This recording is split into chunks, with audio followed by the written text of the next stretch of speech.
Huawei is very dangerous. Rarely does a country go to war with a private company. We have met the enemy, and it is Huawei. But America has done just that. We're not going to do business with Huawei. Huawei represents a national security risk. But is this really about Huawei, or is it something bigger than that? It's not can you trust Huawei, it's can you trust the Chinese government. And what is the threat? This is exactly what China wants. They want to divide Western alliances through bits and bytes, not bullets and bombs.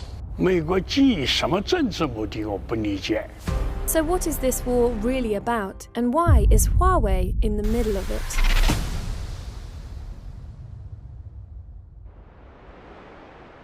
Founded in China in 1987, Huawei is now the world's largest maker of telecoms equipment, with revenues exceeding $103 billion.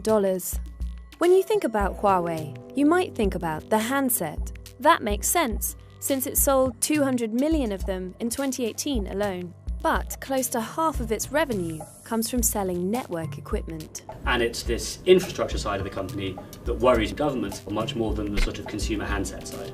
With Ericsson and Nokia, it's one of the 3 biggest manufacturers of this equipment. In fact, since 2014, it's outgrown all its competitors, reaching over 3 billion people. This is how networks function. Your phone sends a signal to a nearby tower using radio waves.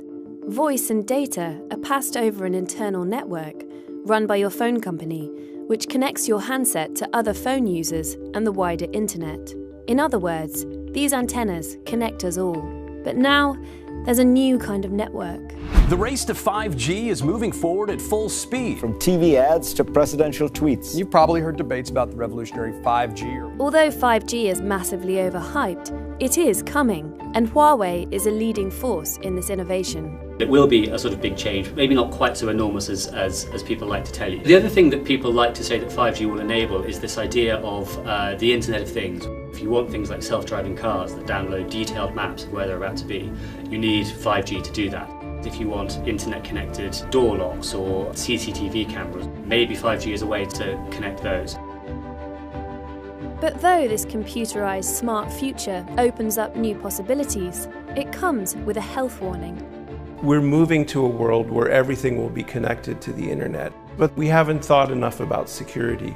That's the big fear about having a hostile power control your 5G network. Because if entire networks are vulnerable, this opens the door to countries spying on one another. 5G networks must be secure, they must be strong. They have to be guarded from the enemy. In a rare interview with The Economist, Ren Zhengfei, Huawei's founder and CEO, talks about the political storm surrounding his company. 美国基于什么政治目的我不理解。5G 这个问题呢，毕竟5G 只是一个技术商品，它只是一个工具。5G 政治化可能是一个错误。As the argument rages over the security of Huawei's products, the effects can be seen in some unexpected places. The biggest issue, I think, with all of this political turmoil surrounding the Huawei name is uncertainty. Joe Fresnel runs Eastern Oregon Telecom, a small network serving the people of this rural area. In rural, remote areas, it's hard to connect with people. And so the internet becomes this really important way to connect with community. Herb, how you doing? How are you, Joe? The problem is that the network here relies on Huawei technology.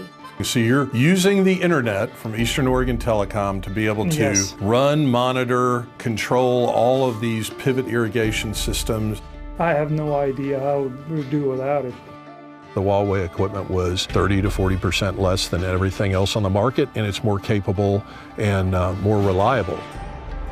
This economic boom that's out here, all of this effective agriculture that's going on out here would not be effective or even possible without internet connectivity. It's a similar story around the world. Mobile phone users in developing countries have benefited from Huawei's attractive deals. But how is Huawei undercutting its competitors? Huawei can offer cheaper prices because they are heavily subsidized by the Chinese government. These are allegations that are strenuously denied by Huawei. 华为就是华为，中国就是中国，对吧？把华为就代表了中国，我还没有这么大的这个光荣。 Whether or how Huawei is connected to and subsidized by the Chinese government is unclear. But what is clear is this. China is the kind of country where if the party says jump, all you can say is, well, how high? Loyalty to the state is actually enshrined in China's intelligence law. Article 7, a 2017 edition, states that any organisation or citizen shall support, assist and cooperate with the state intelligence work. Critics say this law means that when you buy Huawei equipment, you may be exposing yourself to surveillance by the Chinese intelligence services, and this makes governments very uncomfortable. Huawei is just a tool of the Chinese government. China is a difficult country for any company to be independent in. And when you look at that, the new intelligence law, you've got to have some concerns. This has made a lot of people worried that Huawei, given its close relationship to the Communist Party and given the Communist Party's willingness to wield hard power, you could then end up in a situation where they can use that effectively as a weapon. The fear is that Huawei will leave backdoor vulnerabilities in its networks that would provide China with an opportunity to spy on its competitors and enemies. To counter this mistrust, Huawei has shared its code and allowed the likes of Britain's National Cybersecurity Centre to scan it for backdoors. We do have researchers that have been going through it with a fine-tooth comb looking for exactly these. They've never found anything like that. Even so, the Trump administration remains suspicious. Huawei is something that's very dangerous. President Trump's escalating trade war with China. So if there's no solid security threat, why is America making an enemy out of Huawei? We cannot allow any other country to outcompete the United States in this powerful industry of the future. At least part of this is motivated by a desire to slow China's rise and to keep a world in which America is the dominant power for as long as possible. It seems as though the concern over Huawei is not only about America's security, but also its insecurity. And it's causing collateral damage at home as well as abroad. In May 2019, the Trump administration issued an executive order which not only forbade American companies from supplying Huawei with components, but restricted domestic networks from using its equipment. It's a move that feels like an own goal to Americans like Joe Fresnel. Worst case scenario is there's an all-out ban. That means that 3 to 6 communities that are struggling, desperate for broadband connectivity, missing out on economic development opportunities, having young people flee their community and never come back, it would be a huge hit. And there's another uncomfortable truth that America can't ignore. Smartphone technology relies on a truly global supply chain. Take an average smartphone. Some contain components from more than 200 international suppliers. Screens might be made by Samsung in South Korea. The camera lens engineered in Germany. The chip could be designed by a California-based company and manufactured in Taiwan. The battery could come from Japan, and the audio chip from China. But increasingly, hostility and lack of trust threaten to fracture these supply chains. This goes beyond Huawei. We are entering a period of increased vulnerability when it comes to cybersecurity and the internet. America's concerns about Huawei are understandable, but the risks can be managed by limiting the use of Huawei equipment to less sensitive parts of 5G networks. That way, it is possible to benefit from the low cost of Huawei's equipment while minimizing security concerns.